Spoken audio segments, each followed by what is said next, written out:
Hello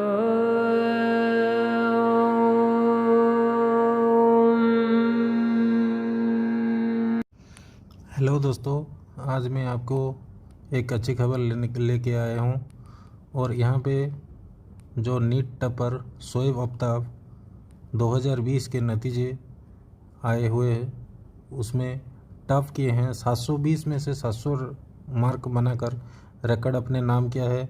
Shoaib ने न सिर्फ 100% का रिकॉर्ड बनाया, बल्कि वो उड़ीसा के पहले छात्र हैं जो नीट में टॉप करने वाले में से एक हैं। और ये राउरकेला के 18 वर्षीय शोएब आफ्ताब ने अपने नाम दर्ज कर दिया है ऑल इंडिया रैंक 1। तो उनके मुंह से सुनते हैं लेटेस्ट इंटरव्यू। मेरा नाम शोएब आफ्ताब है। मैंने नीट 2020 का एग्ज़ाम दिया था।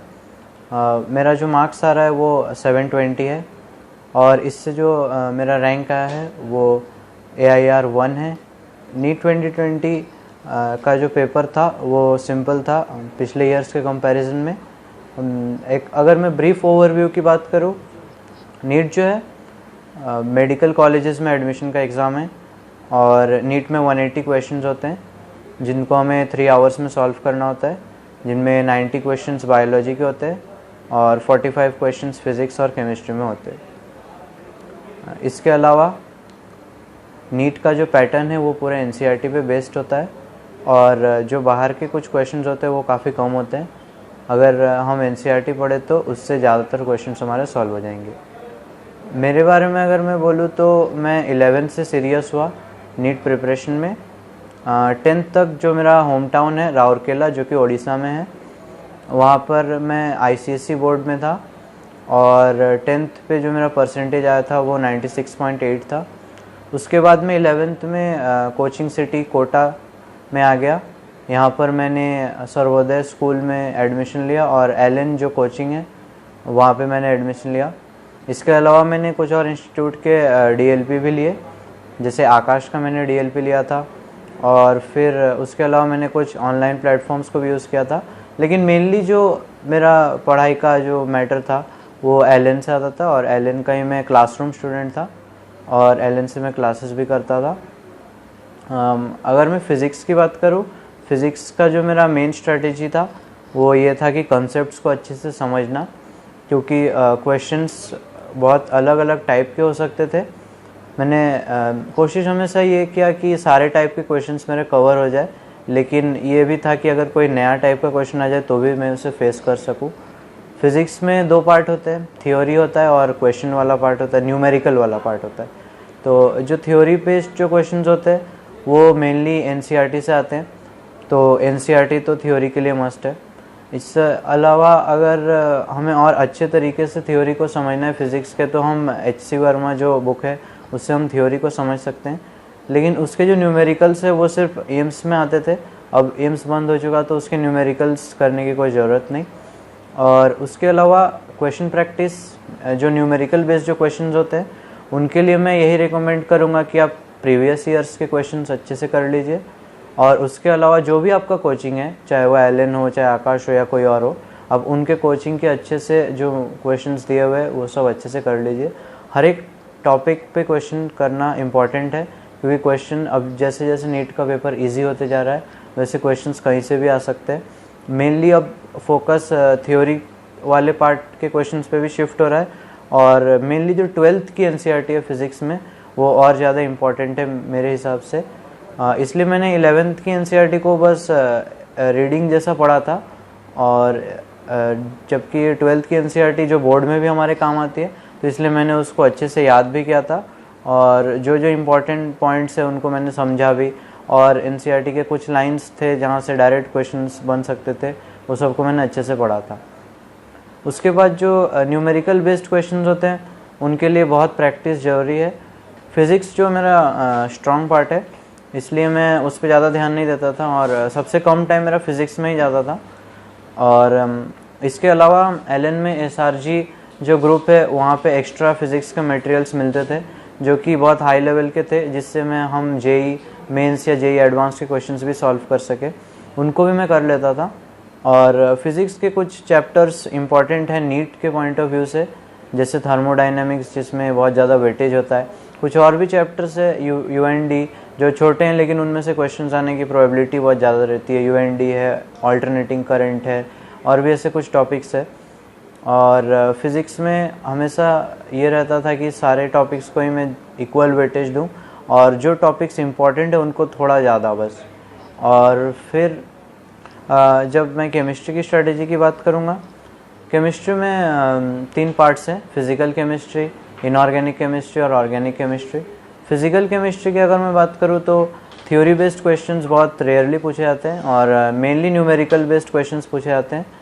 और न्यूमेरिकल बेस्ड क्वेश्चंस के लिए मैं यही रिकमेंड करूँगा कि आप अपने कोचिंग मटेरियल जो भी हो, जैसे मेरा एलन था, उसका ही अच्छे से करो और प्रीवियस ईयर के क्वेश्चंस आप अच्छे से प्रैक्टिस कर लीजिए। हर एक टॉपिक पे और हर एक टाइप के क्वेश्चंस करना इम्पॉर्टेंट है और इससे क्या होगा कि कोई भी अगर टाइप के क्वेश्चंस आए तो हम उसे फेस कर सकें। और थ्योरी वाले जो क्वेश्चंस होते हैं फिज़िकल केमिस्ट्री में वो बहुत प्रेडिक्टेबल होते हैं क्योंकि वो सेम चैप्टर से पूछे जा रहे हैं। जैसे कुछ चैप्टर्स है, सॉल्यूशंस हो गया, उसमें से थोड़ा बहुत थ्योरी का पूछा जा सकता है। और एक दो है एनसीईआरटी फिज़िकल केमिस्ट्री के लिए मैं इम्पॉर्टेंट उतना नहीं समझता, लेकिन इनऑर्गेनिक और ऑर्गेनिक की एनसीईआरटी बहुत इम्पॉर्टेंट है।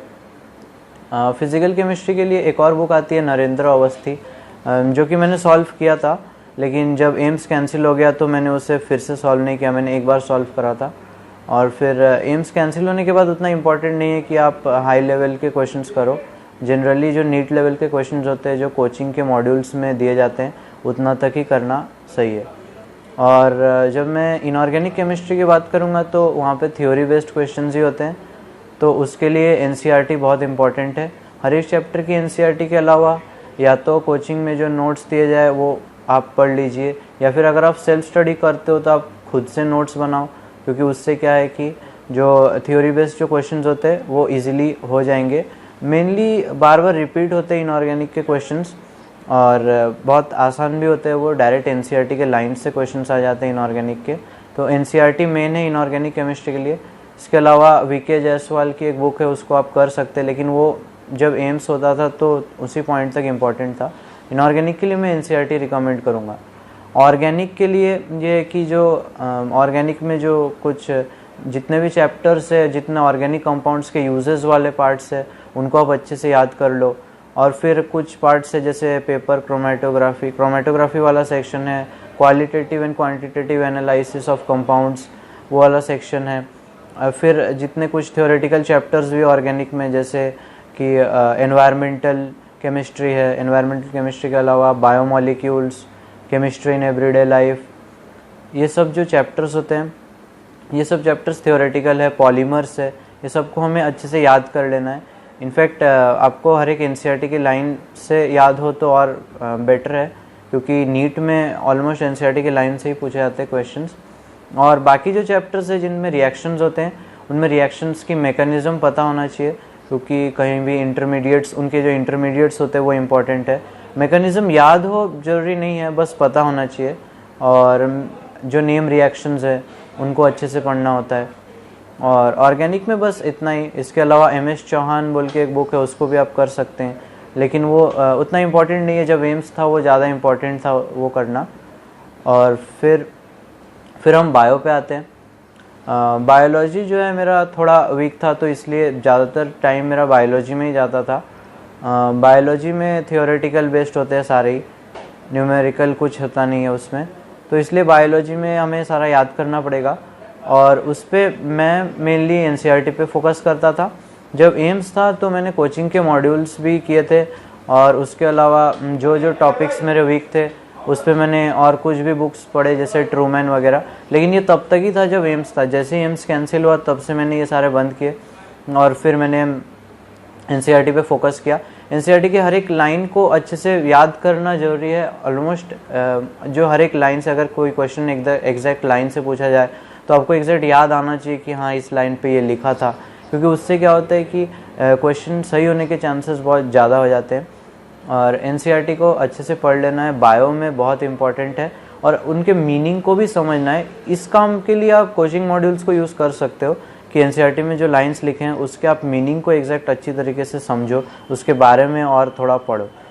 हम बहुत ज़्यादा डेविएट नहीं कर सकते, जैसे कि एम्स जब था तब तो हम बहुत ज़्यादा एक्स्ट्रा पढ़ सकते थे बायो के लिए, लेकिन बायो में जो 2 सेक्शंस है, बॉटनी है और जूलॉजी, जनरली जूलॉजी से ही जो बाहर के क्वेश्चंस पूछे जाते हैं, बॉटनी वाले पार्ट से उतना बाहर के क्वेश्चंस नहीं पूछे जाते। जूलॉजी में जैसे ह्यूमन फिजियो वाला पार्ट है, उसमें से ज़्यादातर क्वेश्चंस एम्बिगियस भी आ रहे हैं, तो मैंने उसके लिए और भी कुछ एडवांस्ड जो किताबें हैं वो सब पढ़ा था मैंने, ट्रूमैन वगैरह, लेकिन वो उतना यूज़ नहीं आया और अभी और फ़ायदेमंद भी नहीं है क्योंकि अब एम्स कैंसिल हो चुका है। तो बेटर यही है कि आप एनसीईआरटी को ही पढ़ो और एनसीईआरटी के मतलब को अच्छे से समझो, उनके एग्जाम्पल्स भी बहुत लोग कोचिंग मॉड्यूल से करते हैं, लेकिन वो एकदम इम्पॉर्टेंट नहीं होते। मेरे हिसाब से आपको सिर्फ जो एनसीईआरटी में एग्जाम्पल्स दिए वही अच्छे से याद होने चाहिए। कुछ टॉपिक्स है जैसे मॉर्फोलॉजी, एनाटॉमी है, उनके लिए चार्ट्स बनाना बेटर है, जैसे एनिमल डाइवर्सिटी है, प्लांट डाइवर्सिटी है, ये सब एग्जैक्ट याद करना थोड़ा मुश्किल हो सकता है, थ्योरी वाले पार्ट से याद करने से कन्फ्यूजन हो सकती है। तो इसलिए मैंने बहुत सारे चार्ट्स उसके बनाए थे, उन चार्ट्स को मैंने अब मेरा जो स्टडी रूम के जो वाल्स पे चिपका दिए और फिर मैं वहीं से पढ़ता था।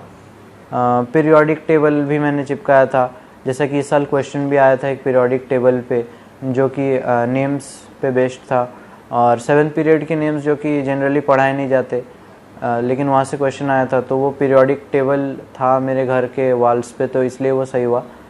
तो इम्पॉर्टेंट ये है कि आप ज़्यादातर चीज़ों के चार्ट्स बनाओ। कोई चीज़ आपको अगर समझ नहीं आती है तो आप अपने टीचर से पूछो, उसके बारे में शॉर्ट नोट्स आप बना सकते हैं। मैं बहुत शॉर्ट नोट्स बनाता था, फिज़िक्स में भी मैं बहुत शॉर्ट नोट्स बनाता था। अगर कोई एक टाइप के प्रॉब्लम्स जो होते हैं उनको अगर मुझे सॉल्व करने में प्रॉब्लम आ रही है तो मैं उस पर बहुत सारे शॉर्ट नोट्स बनाता था। फिर नीट का जो लेवल है वो धीरे धीरे इजी होते जा रहा है, लेकिन हमें हमेशा प्रिपेयर रहना है कि अगर वो थोड़ा हार्ड भी आए तो हमें प्रिपेयर करना है उसके अकॉर्डिंग। आने वाले जो नीट 2021 के जो एस्पिरेंट्स है उनको मैं ये रेकमेंड करना चाहूँगा कि वो कोई भी प्रॉब्लम्स है, जैसे इस साल कोरोना का प्रॉब्लम हुआ था, तो आप अपने जो पाथ से डेविएट मत होना। आप अगर अपने गोल पे फोकस्ड रहते हो तो फिर आपको सक्सेस पाने से कोई नहीं रोकेगा। और मैं ये कहूँगा कि चाहे जितने भी मुश्किल आए आप अपने पाथ पे ही रहना है और फोकस्ड रहना है और डिस्ट्रैक्ट नहीं होना। जैसे और अगर मैं स्मार्टफोन्स के लिए यही कहना चाहता हूँ कि अगर आप स्मार्टफोन्स को अच्छे से यूज़ करते हैं तो आपको फ़ायदा होगा। और सोशल मीडिया से मैं अगर खुद की बात कहूँ तो मैं व्हाट्सएप पे एक्टिव था, लेकिन एफबी पे नहीं था, इंस्टा पे नहीं था। व्हाट्सएप को आप यूज़ कर सकते, जैसे मुझे जो भी डाउट्स होते थे मैं सारे जो हमारे टीचर्स को मैं व्हाट्सएप पे भेजता था और सर भी हमारे बताते थे। तो अगर आप स्मार्टफोन का अच्छे से यूज़ करोगे तो उस पर कोई बुराई नहीं है, आप स्मार्टफोन रख सकते हो मेरे हिसाब से। और आने वाले एस्पिरेंट्स को मैं रिकमेंड करूँगा कि आप थोड़ा टाइम मैनेजमेंट पे भी ध्यान दो। स्टार्टिंग में मुझे भी दिक्कत होती थी टाइम मैनेजमेंट में, फिर धीरे धीरे मैंने मेरे लिए जो सीक्वेंस रहता था, मैं पहले हमेशा फिज़िक्स करता था, फिर बायो और फिर केमिस्ट्री। ज़रूरी नहीं ज़्यादातर बच्चे बायो पहले करते हैं, ऐसा कुछ ज़रूरत नहीं है। मेरे हिसाब से मेरा फिज़िक्स स्ट्रॉन्ग था तो मैं पहले वो करता था। आपका जो भी स्ट्रॉन्ग हो या आपको जो भी अच्छा लगे आप वैसे करो, लेकिन आपका टाइम जो 3 आवर्स का टाइम है उसको माइंड पे रखना है, क्योंकि 180 क्वेश्चंस आपको 180 मिनट्स में करने हैं, यानी एक क्वेश्चन को आपको 1 मिनट में। अगर किसी क्वेश्चन में टाइम ज़्यादा लगता है तो आपको दूसरे क्वेश्चन में टाइम कम लगा के उसको मैनेज करना ही है। और किसी भी क्वेश्चन में ज़्यादा 3-4 मिनट से ज़्यादा हम नहीं दे सकते, ये इम्पॉर्टेंट है। और जो अगर आपको मेरा स्ट्रैटेजी और मेरी